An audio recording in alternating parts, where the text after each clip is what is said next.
Hi there, everyone. Welcome to The Daily Gardener. I'm your host, Jennifer Ebling. It's May 16th. Do you know what to look for on a plant tag? The first major thing I look at is growing zone. Often the plant tag will give a range for the growing zone, like 5 through 9 or 3 through 7.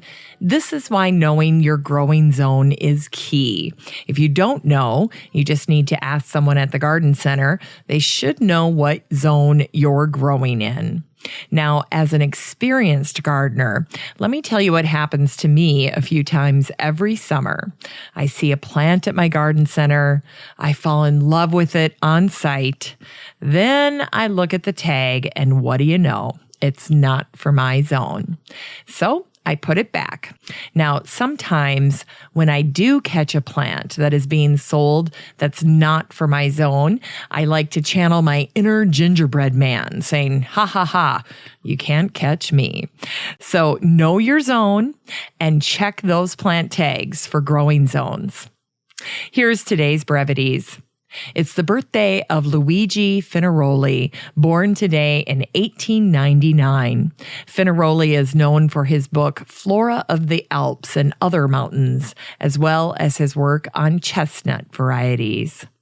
On this day in 1901, the botanist Charles Theodore Mohr wrote a letter expressing his relief at completing his major work, a book called Plant Life of Alabama.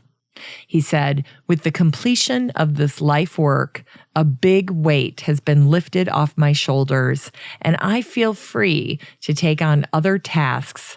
As long as there is work, I will go to Tuscaloosa, to the herbarium, which I helped start 20 years ago.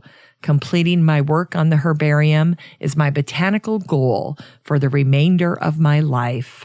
Mohr wrote those words 2 months before his death. If you're in Winnipeg today between 11:30 and 12:30, you should head down to the University of Winnipeg and grab yourself some free seedlings as part of the 4th annual Biology Department Plant Giveaway. The fruiting and flowering plants have been cared for and grown by students in the biology department. Some of the plants you can get would be tomatoes, cucumbers, nasturtiums, and sunflowers. In Unearthed Words today, here's a poem called May from the lyrical poet Sarah Teasdale. The wind is tossing the lilacs. The new leaves laugh in the sun, and the petals fall on the orchard wall. But for me, the spring is done. Beneath the apple blossoms, I go a wintry way, for the love that smiled in April is false to me in May.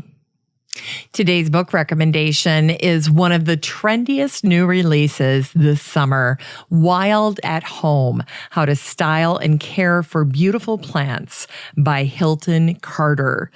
Carter says, having plants in your home not only adds to life, but changes the airflow throughout. It's a key design element when styling your place. For me, it wasn't just about having greenery, but having the right variety of greenery. You'll learn that you can take a fiddle leaf fig and sandwich it between birds of paradise and a monstera. And yes, you will be armed with the know-how you need to care for your plants, where to place them, how to propagate them, how to find the right pot, and so much more. Even just looking at the pictures and seeing how Carter groups plants together, you'll learn a ton. In the meantime, keep your eye peeled for Hilton Carter. Carter's definitely one to watch when it comes to styling your plants. He does a great job. Today's garden chore has to do with design. Plant some fall bloomers in the back of your garden border. Think asters, sedums, sunflowers, zinnias, and so forth. Your fall blooming plants can be tall and leggy. They often benefit from growing up through a cage or being staked. If you place them at the back of the garden, the shorter plants that are in the front can help support it and also hide the late bloomer and the supports until it's ready to shine. Finally, here's something sweet to revive the little botanic spark in your heart. It's the anniversary of the floral emblem selection for the state of Kentucky. They selected the goldenrod in 1926. It had been the bluegrass, but Kentucky gardening clubs felt it wasn't representative of the entire state. So in 1926, they pushed to get it changed, and they got it done. Goldenrod has a lot of haters. Many people confuse it for ragweed. I hate to even say that because I think it makes people think that they must look similar, but that's just not true. They don't look anything alike. I remember when I was a new gardener and I'd heard this, I just assumed every time I saw goldenrod that I had to be careful that I might be seeing ragweed at the same time and not know it. In reality, with social media today, you can jump on and search for goldenrod and ragweed and you'll see the difference right away and you'll know, yeah, there's no way I'm going to get the two confused. Once you see them individually, you can never confuse them. Ragweed's flowers are green, they're not eye-catching, while goldenrods are golden and they're actually very pretty. I saw an infographic a few years ago that said, "Goldenrod warning. If I'm here, so is ragweed. Stay indoors. Hachoo." That's what it said. This would be the same thing as saying, hey, the black-eyed Susans are blooming. So is ragweed. Hachoo, stay indoors. Or the Joe Pye weed is blooming. Stay indoors. Well, they're all late summer bloomers, whether you're talking about Joe Pye weed or ragweed or black-eyed Susans, echinacea, helenium, asters, sedums, tickseed, and so on.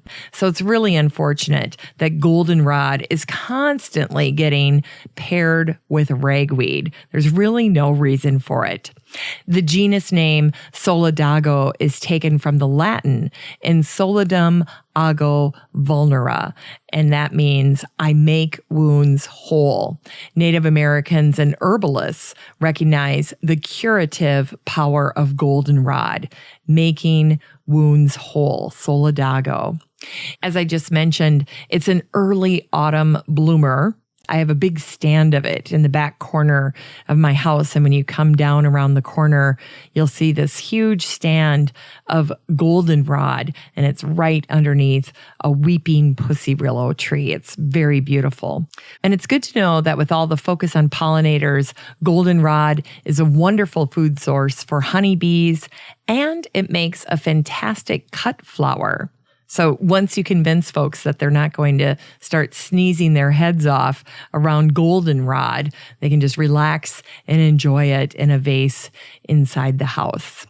The botanical painter Anne Ophelia Todd Dowden painted the goldenrod right as she was becoming famous, and she painted it with minute detail. And when she was asked to comment on the goldenrod, she said, "Abundant it may be, but repugnant it is not." Thanks for listening to The Daily Gardener. And remember, for a happy, healthy life, garden every day. The Daily Gardener is produced weekdays in lovely Maple Grove, Minnesota. You can find complete show notes over at thedailygardener.org. And be sure to share the show with your garden friends. You can find The Daily Gardener on all your favorite social media, Instagram, Twitter, and Pinterest, and of course, Facebook. While you're over at Facebook, don't forget to join the Daily Gardener community. Just search for these 3 words, Daily Gardener Community. The group will pop right up and then request to join. Finally, I want to thank my team at Podfly Productions, where my fabulous editor is Eric Begay. Have a great day in the garden, and we'll see you tomorrow.